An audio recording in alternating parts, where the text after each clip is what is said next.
Good morning, Finding Healthy Tribe. It's Kelly coming to you live on Saturday morning, and I thought I'd just share with you my 3 steps for creating a morning routine. How to get kind of started doing that.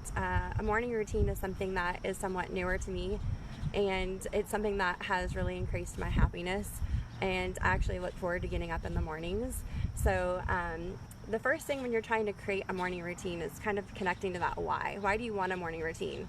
If you have young kids at home, how does your day feel when your kids wake you up in the middle of your sleep and you're kind of groggy? And I mean, that's just not my personal way to start my day. I like to have some time by myself because that really replenishes me and gets me going, in the right direction for the day.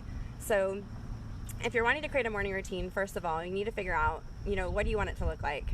So what activities do you want to do? What are things that are going to make you happy first thing in the morning? So that could be, getting up at a time where you can really savor your coffee if you're a big coffee drinker. And then enhancing that by finding a place that you can sit. It's summer right now, so porches or just sitting outside can be a great place to sit and savor your cup of coffee and listen to all the little critters outside. And that's kind of what I'm doing right now. So I've decided that coffee is a part of my morning routine. That's something I love. And then I've also added in stretching and being with the dog. So sometimes my husband comes with me and sometimes I'm by myself. So those are my things I do. I get up in the morning, I go to my closet and do my stretches, my yoga stretches, and make my cup of coffee, and then we go on a walk. And we do this every morning, Monday through Sunday. Sometimes, like I said, my husband's with me and sometimes by myself. But what I love is that I wake up, you can kind of see it back there, I wake up with the sun, and that feels really good to me. So the first thing you need to do is figure out, what do you want to do? What's going to make you happy? What's going to start your day with joy? And so for everyone, that kind of looks different. And so really I challenge you to think about what that is. Second thing you have to do, the second step, is you got to figure out how much time that's going to take. And that's where, you need to be really realistic. So do you want to spend a half an hour? Do you want to spend 20 minutes with those activities that you've chosen? And really put some thought to how much time you want to spend. And then based on that step comes the third step. And I think this is probably the one that we all struggle with the most, is bedtimes and wake times. So the body craves ritual. It likes routine. It likes rhythms. And you'll find that when you set bedtime and wake times consistently, your body starts to get in this circadian rhythm where it gets tired. It knows when you're going to bed. And then as that wake time comes, you actually start to wake up naturally sometimes without an alarm. The key is going to bed and waking up within a 30-minute window consistently, even on the weekends. So yeah, that's why I'm here around my same time on Saturday and will be as Sunday as well.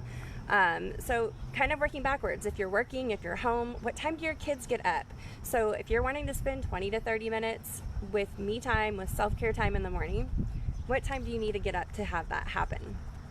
So once you decide that wake time, so if it needs to be 6 o'clock, if it needs to be 5:30, if it needs to be 7, wherever you are, you have to figure out what time you go to bed next, because you can't wake up and get your day going if you haven't gone to bed at the right time. So on average, adults need between 7 and 9 hours, and you kind of know how many hours do you function best?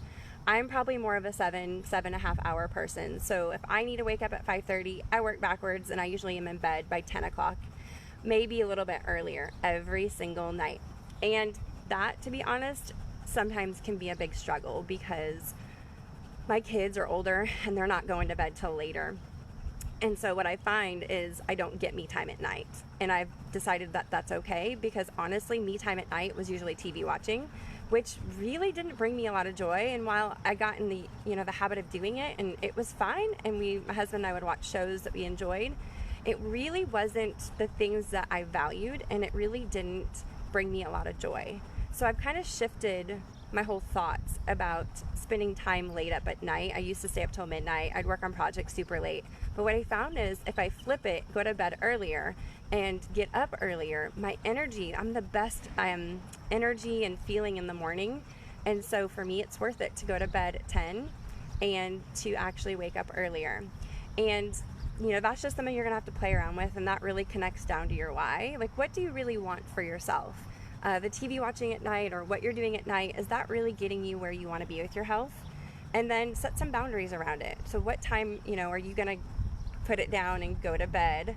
And some people, I found my clients have to set alarms, and they'll just set an alarm on their phone, and when it goes off, they have that little reminder that, hey, it's time to go ahead and turn it off and go to bed. And then in that moment they have to make that choice. But knowing that you're going to get up and do things that you really love, that fill your cup, can sometimes be a big motivator for making it happen. So those are my 3 steps. I will tell you as well, another tip, when you're trying to change bedtimes, if your goal is to get to bed at 10, you've currently been getting to bed at midnight, it's not very realistic to decide that, next week I'm going to be going to bed at 10 when I've been going to bed at midnight. So you kind of have to scale it back and step back gradually. So maybe moving in 15-minute intervals until that feels better, and then going 30, and then an hour earlier than you had been. And then another thing with alarms and such, my clients have much better success when their alarms are set away from their bed, so they actually have to get out of bed to go turn that alarm off. And studies show that you're less likely to go back to sleep if your alarm clock is in a further space from your bed. So going back over those 3 steps to getting a morning routine and a morning ritual that will start your day on the right note. Step 1, figure out what it is going to bring you joy. If you have a strong faith and you pull in Bible devotion and you love coffee and you like to savor your coffee and do your devotional, mine is nature and coffee and my dog right here, Coda. And so that's my morning routine. And then step 2 is figure out how you're going to make that happen. So how much time do you need to get that morning routine going in the morning? How much time do you want to spend on your self-care in the morning? And the third thing is you've got to set your bedtime and your wake time. Move that alarm clock away from the bed. Get it as far as you need it to be so you're not tempted to crawl back in. And then realistically step your time down. If you've been going to bed at midnight, it is not realistic to go to bed at 10 o'clock. You will go sit in bed and you will just stare at the ceiling and wonder what you're doing.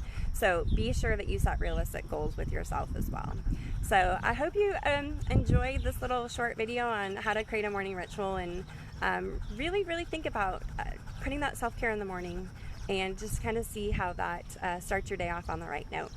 All right, if you have a morning ritual that you do, I would love to know what that is, or if you're wanting to start a morning ritual, type in the comments below what it is you're going to do or what you're going to put in your morning, and I would love to know. All right, have a wonderful Saturday. Bye.